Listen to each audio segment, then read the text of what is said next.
Throughout Russell Westbrook's time with the Lakers, it's been pretty horrible to say the least. Whether it's Russ's play, on-court antics, or whatever, it just hasn't been great. So many people vouch for him to move to the bench.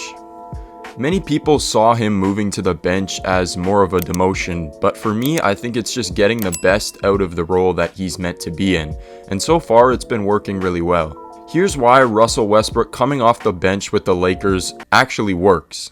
Throughout Russ's time in the NBA, he's always had the ball in his hands, a lot, and that's when teams get the best out of him, like in 2017 or even 2021 with the Wizards.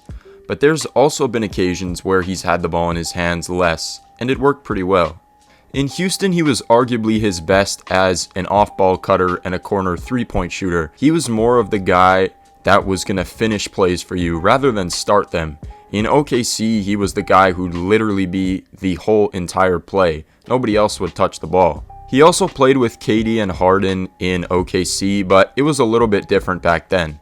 Originally with the Lakers, they wanted to use Russ and LeBron together, sharing the ball.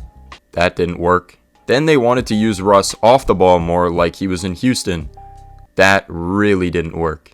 So the last option was off the bench, which should have been the move a long time ago. Russ has been off the bench for the last 6 games, and it's looking like we're back in 2017. That's how good he's been playing. And he's also shooting surprisingly efficiently, better than he ever did in his career. We're still seeing the occasional Westbrook airball or Westbrook brick, but it's been a lot better, and his shooting numbers look really good. In 6 games off the bench, Russ is averaging 19 points, 5 rebounds, and almost 7 assists.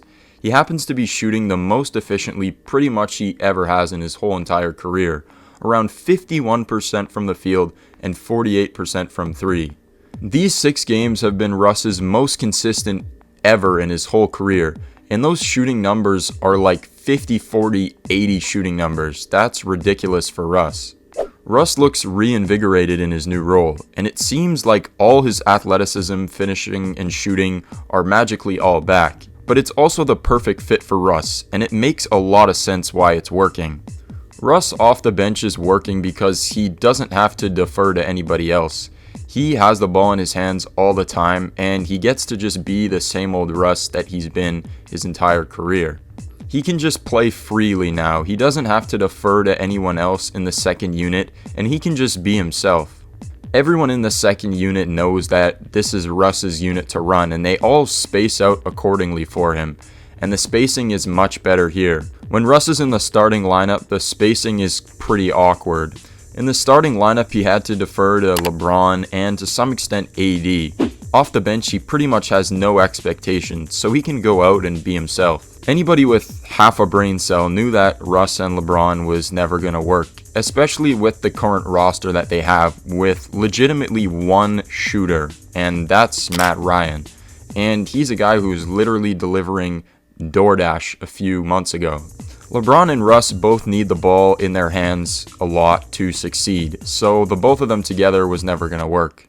Like I mentioned before in OKC, Russ had the ball in his hands damn near every possession, and the current bench situation that's going on right now mimics the situation Russ had in 2017. Off the bench, Russ has about a 29% usage rate, which is pretty good for him, but usually in his best seasons, his usage rate was around high 30s to even 41% in his 2017 season in OKC.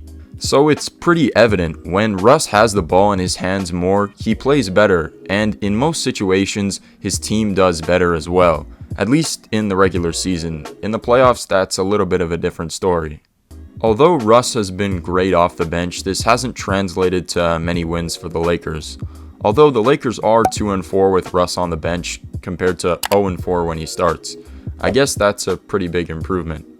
After all the hate Russ was getting, I'm glad he's showing people that he deserves to be in the league, and he's actually pretty good when he gets in the league too. He's not just a bum anymore, he's still a Hall of Fame guy, and he can still put up really good numbers when put in the correct situation. If Russ can continue how he's playing now for the rest of the season, maybe he can pull a 2021 Wizards and bring the Lakers to the playoffs. That would be probably a Hall of Fame worthy feat, and that would be at the top of his resume, probably equal to bringing a championship to the Lakers, if I'm honest.